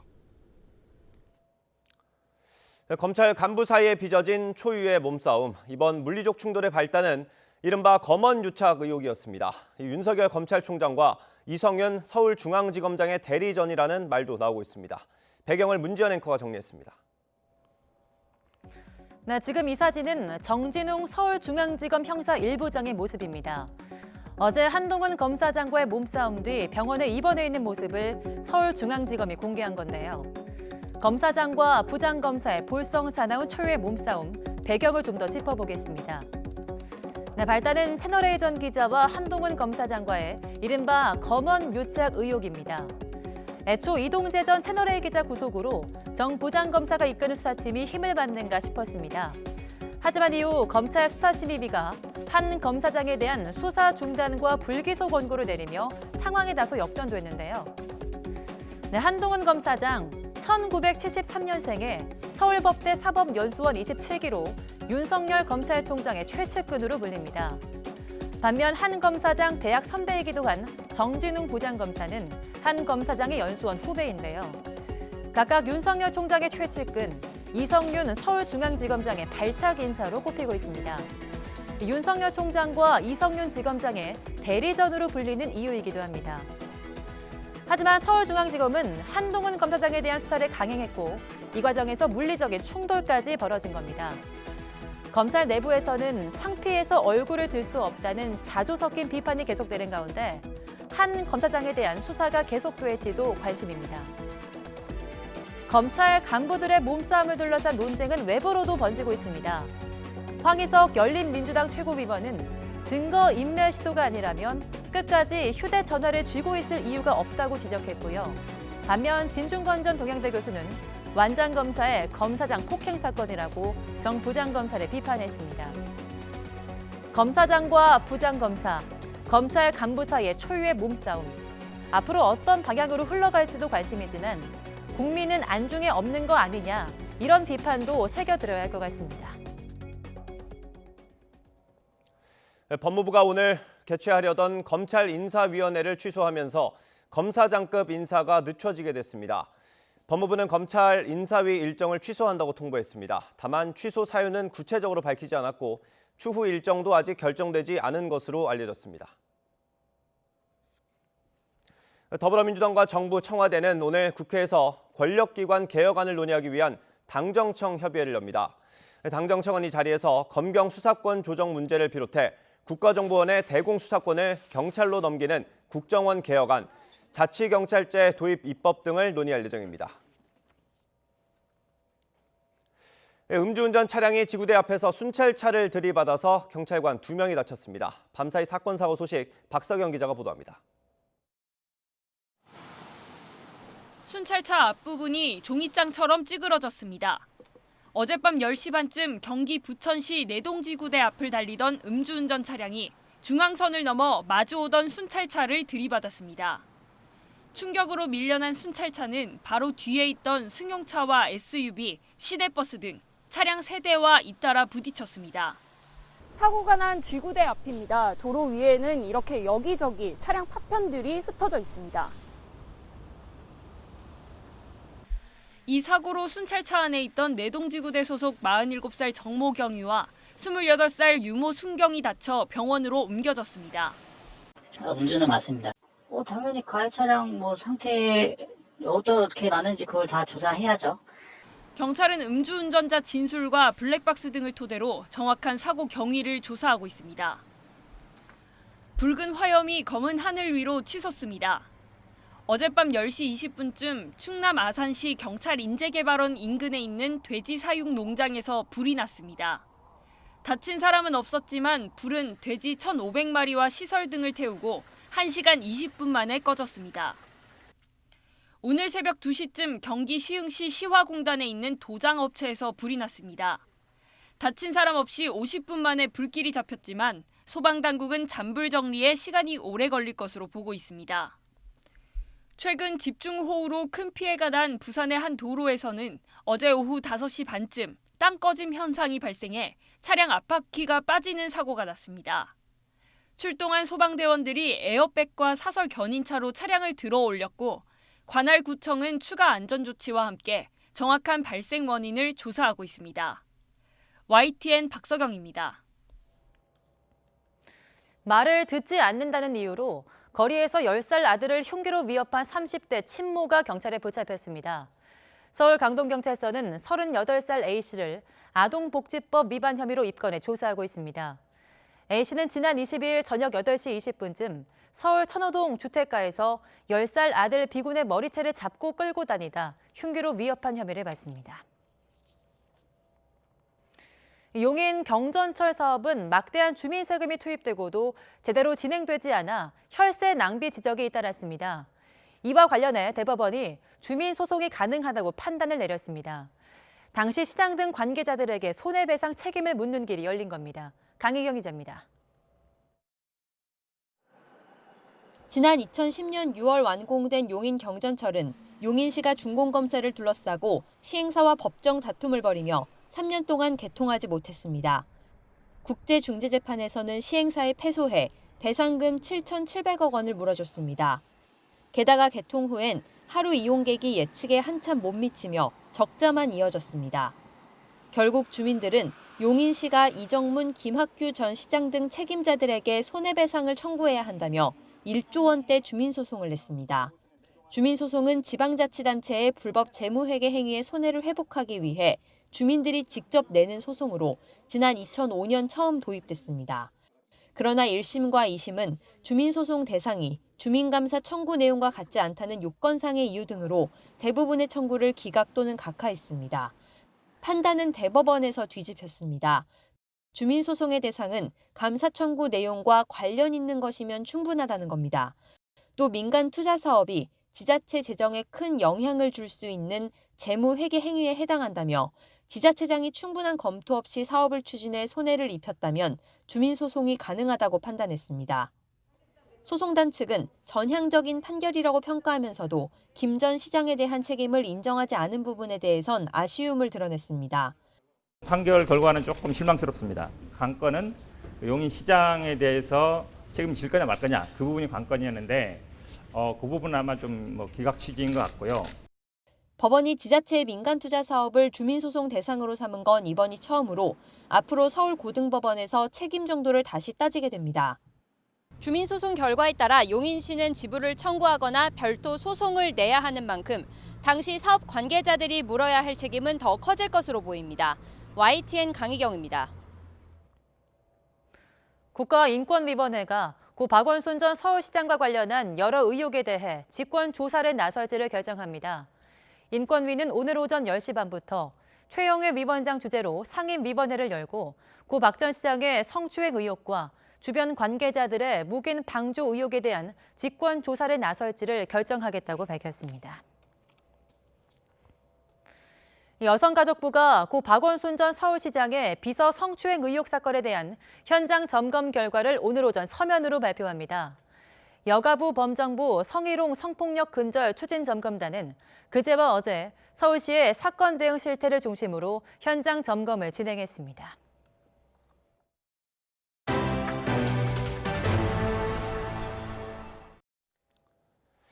미국 국방부가 독일 주둔 미군 감축 규모와 재배치 계획을 발표했습니다. 트럼프 대통령이 독일의 국방비 지출 규모에 불만을 표시하며 감축 방침을 밝힌 뒤 이를 본격화한 겁니다. 조승희 기자가 보도합니다. 마크 에스퍼 미 국방장관은 기자회견을 통해 독일 주둔 미군 약 12,000명을 감축하겠다며 세부 재배치 계획도 함께 밝혔습니다. Nearly 5,600 service members will be repositioned within NATO countries, and approximately 6,400 will return to the United States, though many of these or similar units will begin conducting rotational deployments back to Europe. 당초 언론 보도를 통해 알려진 9,500명보다 큰 감축 규모로 계획대로라면 주독 미군은 기존 36,000명에서 24,000명으로 줄게 됩니다. 에스퍼 장관은 재배치되는 병력은 흑해와 발트해 등 더 동쪽으로 이동할 것이라고 말해 병력 재배치 목표가 러시아에 대한 억지력 강화라는 것을 숨기지 않았습니다. We're moving forces out of Central Europe, Germany, where they had been since the Cold War, and we're following in many ways the boundary east, where our newest allies are. 유럽 재배치 지역으로 폴란드와 이탈리아, 벨기에와 함께 발트해 북동부와 흑해 남동부 주변 나라가 점쳐지고 있습니다. 미군 유럽 사령부와 특수작전 사령부 본부도 이번에 독일에서 벨기에로 옮겨질 것으로 알려졌습니다. 에스퍼 장관은 또 독일에 재배치하려던 영국 주둔 미 공군 2,500명은 준비 태세를 보장하기 위해 영국에 잔류한다고 설명했습니다. 에스퍼 장관은 아울러 일부 병력 재배치가 수주 안으로 시작되는 경우도 있겠지만 수십억 달러 비용이 드는 만큼 최종 배치까지는 오랜 시간이 걸릴 것이라고 덧붙였습니다. 에스퍼 장관은 주독 미군 재배치 계획은 트럼프 대통령이 지난 6월 말 승인했으며 의회 핵심 인사와 나토 사무총장과도 최근 의견을 나눴다고 밝혔습니다. YTN 조승입니다.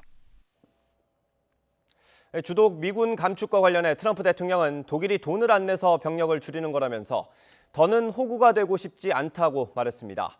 교착 상태에 빠진 한미 방위비 분담금 협상에 주한미군 감축 카드를 동원하는 유사한 전략을 구사할 수 있다는 관측이 나옵니다. 워싱턴에서 강태욱 특파원의 보도입니다. 트럼프 대통령이 주독 미군 감축을 지시했다는 보도가 나온 지 2달도 안 돼 실제 발표가 나왔습니다. 트럼프 대통령은 독일이 돈을 안 내기 때문에 병력을 줄이는 것이라고 말했습니다.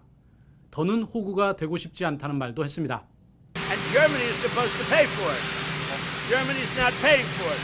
So why should we leave them if we don't want to be the suckers anymore? The United States has been taken advantage of for 25 years, both on trade and on the military. 대선이 임박해 오면서 성과가 필요한 만큼 말로만 하는 압박이 아님을 보여준 셈입니다. 문제는 이 같은 방식이 주한미군에도 적용될 수 있다는 겁니다. 한미 방위비 분담금 협상은 타결까지 갔다가 트럼프 대통령이 거부하면서 협상이 표류하고 있는 상황입니다. 대선에서 치적이 필요한 트럼프 대통령으로서는 어디에서든 성과를 만들어 내세우고 싶어하는 만큼 한국의 방위비 분담금이 다음 표적이 될 수 있습니다. 실제 미국 국방부가 백악관에 압박 카드로 주한미군 감축 옵션을 제시했다는 보도가 나오기도 했습니다. I've issued no orders to withdraw forces from the Korean Peninsula. 에스퍼 국방장관의 언급으로 일단락된 듯 보였습니다. 하지만 주독미군 감축 발표에서 보듯 트럼프 대통령의 인식과 의지가 변하지 않고 있는 만큼 일단락으로 그치지 않고 언제든 다시 불거질 수 있어 우려되고 있습니다. 워싱턴에서 YTN 강태욱입니다.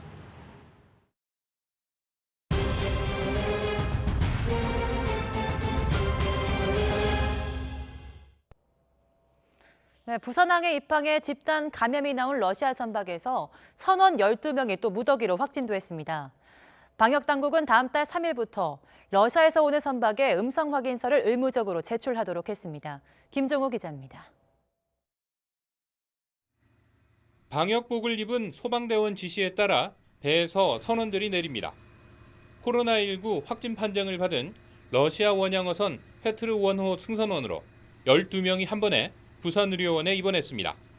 지난 23일 32명이 확진 판정을 받고 입원한 데 이어 유증상자가 있다는 신고에 진행한 2차 검사에서 추가 감염 사실이 확인된 겁니다.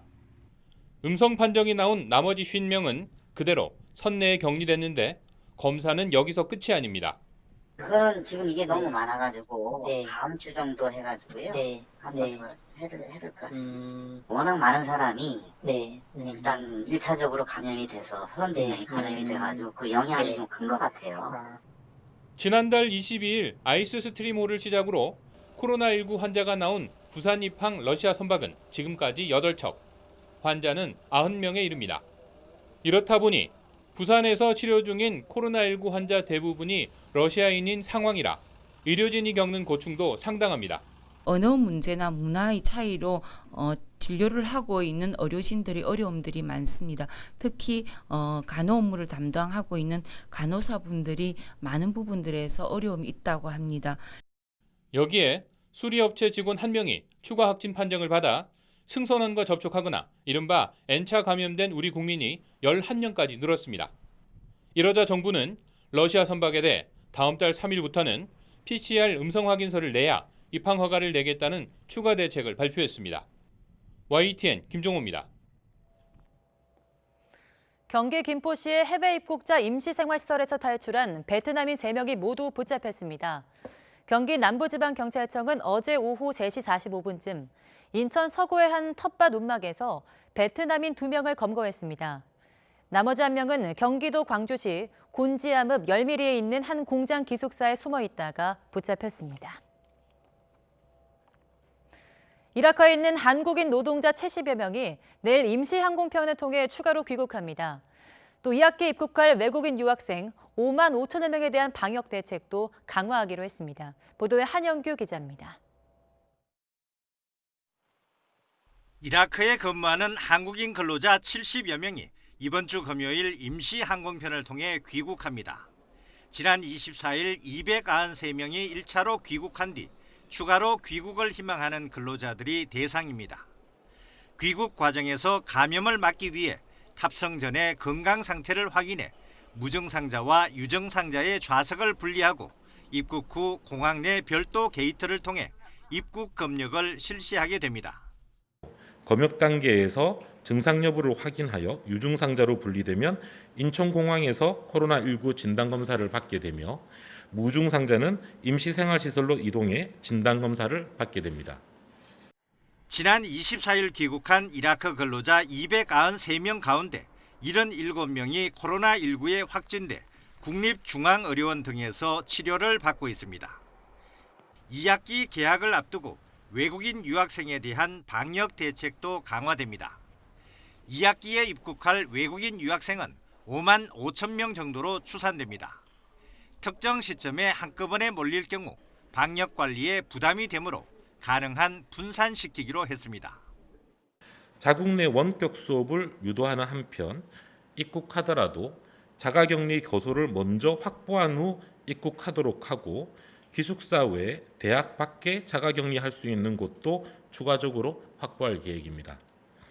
입국하는 유학생들은 공항 검역을 거치고 스마트폰에 애플리케이션을 설치한 뒤 14일 동안 자가격리 의무를 지켜야 합니다. 방역당국은 1학기에 입국한 유학생 중 23명이 확진됐지만 공항 검역이나 지자체 검사 과정에서 확인돼 추가적인 지역사회 전파는 없었다고 밝혔습니다. YTN 한윤규입니다.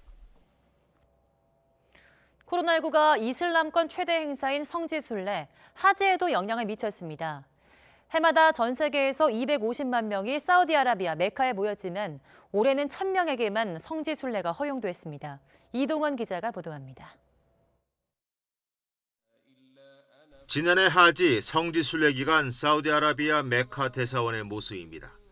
전 세계에서 모인 이슬람 순례자들이 발 디딜 틈 없이 대사원을 가득 메우고 있습니다. 하지만 코로나19가 전 세계를 휩쓴 올해는 전혀 다른 모습입니다. 사우디에 거주하는 외국인 무슬림과 내국인 신청자 가운데 추첨으로 선발된 1,000명만이 순례에 참여했습니다. 모두 마스크를 쓰고 충분한 간격을 유지한 채 수시로 체온을 재야 합니다.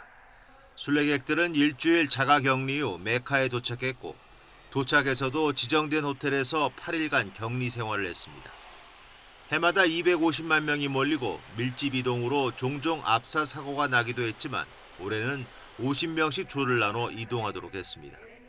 세계보건기구는 성지순례가 끝나고 이어질 이슬람 명절 기간 코로나19 확산을 우려하며 이슬람권 각 정부에 특별한 조치를 촉구했습니다. توصي المنظمة البلدان عند اتخاذ قرارات متعلقة بعيد الأضحى بأن تنظر بجدية في إمكانية إلغاء التجمعات الاجتماعية والدينية الحاشدة. 친지를 방문하고 가축을 잡아 가난한 사람들에게 나눠주는 풍습이 자칫 코로나19 확산으로 이어질 수 있다며 엄격한 방역 조치를 촉구했습니다. YTN 이동원입니다. HDC 현대산업개발이 아시아나항공에 재실사를 요구하면서 인수협상이 안개 속에 빠졌습니다. 협상이 결렬될 거란 부정적인 기류가 거세지면서 아시아나항공의 국유화 가능성의 무게가 실리는 모습입니다. 김태민 기자의 보도입니다. 지난해 11월 HDC 현대산업개발은 아시아나항공의 새 주인으로 낙점받았습니다. 아시아나항공을 인수해 면세점, 호텔 사업과 연계하겠다던 계획은 몇 달 뒤 터진 코로나19 사태로 차질이 불가피해졌습니다. 급기야 현대산업개발은 지난 26일 금호산업과 아시아나항공 측에 재실사를 요구하고 나섰습니다.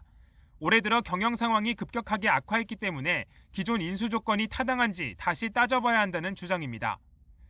이런 움직임을 두고 업계에선 현대산업개발이 연말까지 시간을 번 뒤 결국은 발을 뺄 거란 관측이 나오고 있습니다.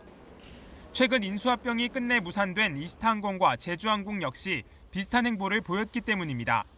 이에 따라 산업은행 등 채권단이 아시아나항공의 기존 채권을 주식으로 전환해 일정 기간 경영관리를 맡는 가능성이 가시화되고 있습니다.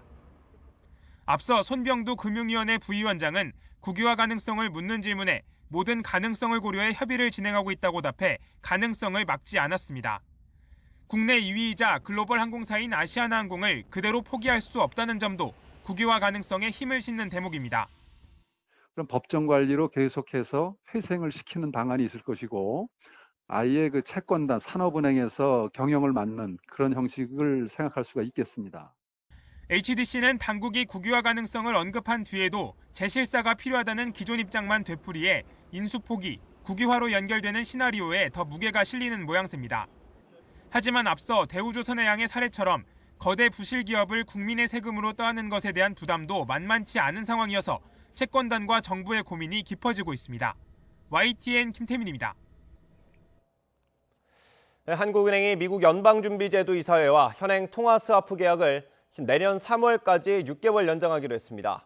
한국은행은 최근 글로벌 달러화 시장과 국내 외환 시장이 안정된 모습을 보이고 있지만 코로나19에 따른 불확실성은 여전히 지속하고 있어서 통화스와프 연장이 필요하다고 미 연준과 합의했다고 밝혔습니다. 이번 합의에 따라 지난 3월에 체결된 한미 통화스와프는 같은 규모와 조건으로 내년 3월 31일까지 연장됐습니다. 코로나19 사태 장기화 등의 영향으로 상가 공실이 늘고 임대료는 떨어진 것으로 나타났습니다. 한국감정원이 발표한 2분기 상업용 부동산 임대 동향조사 결과를 보면 전국의 상가 공실률은 중대형이 평균 12%, 소규모가 5%로 전분기 대비 각각 0.3%포인트와 0.4%포인트 증가했습니다. 2분기 임대료는 1분기와 비교하면 집합상가는 0.3%, 중대형과 소규모 상가는 각각 0.3%가량 떨어졌습니다.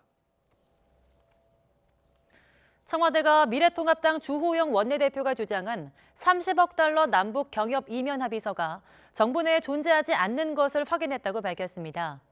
윤도한 청와대 국민소통수석은 청와대와 국가정보원, 통일부 등 관계기관의 대상으로 파악한 결과 이른바 이면 합의서는 정부 내에 존재하지 않는 것을 확인했다고 말했습니다.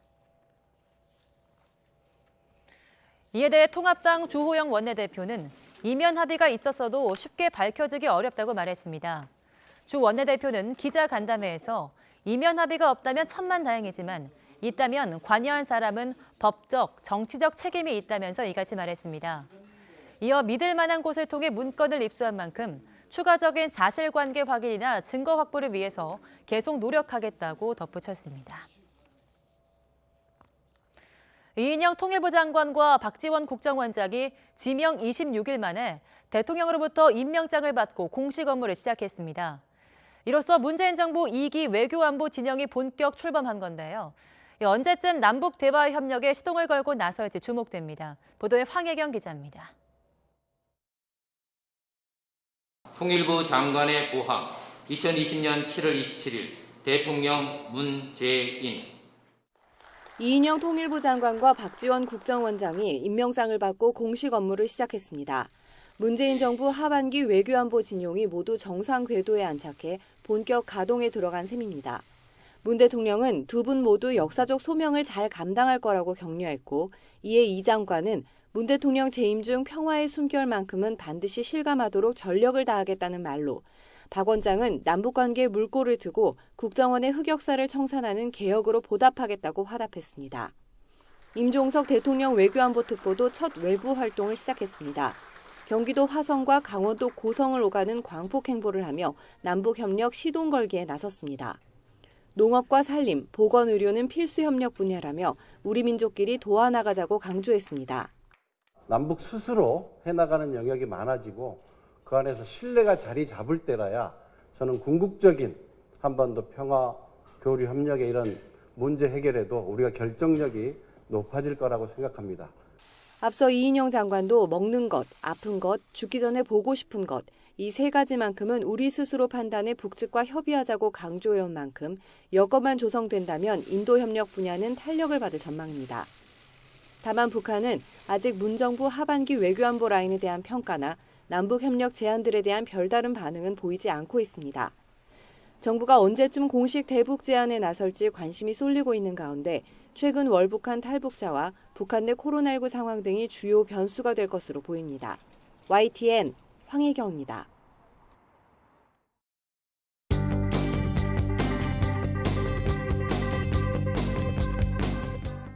초유의 검찰 6탄전, 막장, 막가는 검찰. 한동훈 검사장의 휴대전화 압수수색 과정에서 벌어진 몸싸움, 각 신문이 크게 다루고 있습니다. 응급실에서 치료받았다며 정진은 서울중앙지검 형사 1부장이 직접 공개한 사진. 그리고 한 검사장과 정 부장검사 양측 주장을 정리했습니다. 이게 정상적인 나라입니까?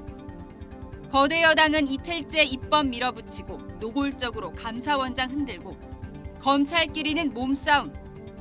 한국일보는 국회와 정부, 검찰 모두 견제와 균형이 실종됐다고 지적했습니다. 임대차 3법 충격, 전세가 사라진다. 중앙일보는 서민을 위하는 법이 서민에게 고통을 줄 수 있다는 우려를 부각했지만 한겨레 신문은 이제는 정착해 살고 싶다며 임대차 3법이 절실한 사람들의 목소리를 담았습니다. 다만 4년 이후 전월세 급등 우려가 있어 마지막 산을 넘는 대안이 필요하다고 지적했습니다. 북한이 미국 독립기념일인 7월 4일 대함 순항미사일 시험 발사를 했다고 동아일보가 보도했습니다. 한미 정부가 현재 800km인 탄도미사일의 사거리 제한을 푸는 방향의 논의를 시작한 것으로 전해졌다는 기사 함께 실렸습니다. 사거리가 800km보다 늘어나면 중국이 사정권에 들어 미중 체제 갈등을 둘러싼 한국 정부의 선택이 주목된다고 설명했습니다. 꽃으로도 때리지 말라.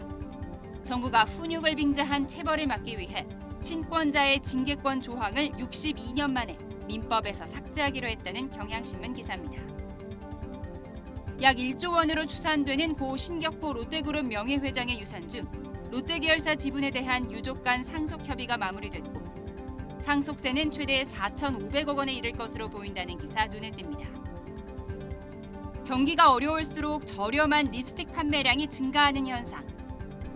경기가 불황에 빠졌는지를 판단하는 풍향계로 활용되던 립스틱 지수가 코로나 경기 침체 국면에서는 들어맞지 않고 있다고 합니다. 마스크를 쓰면 입이 보이지 않아서 여성들이 립스틱을 잘 바르지 않기 때문이라고 하네요. 주간 브리핑 이하린입니다.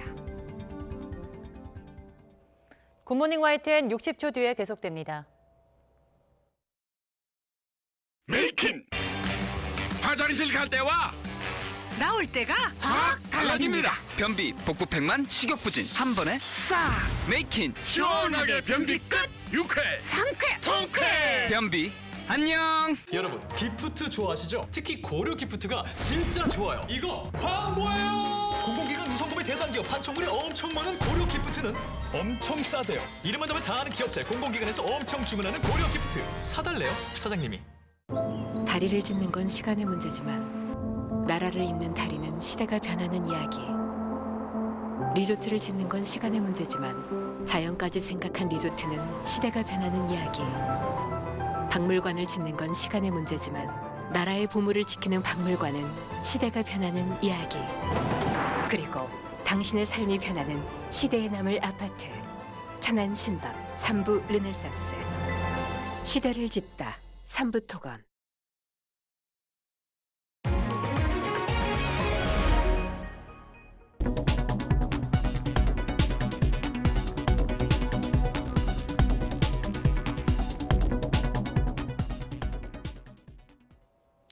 네, 오늘도 국회는 표결하는 민주당과 반발하는 통합당이 각자 바쁠 것 같습니다.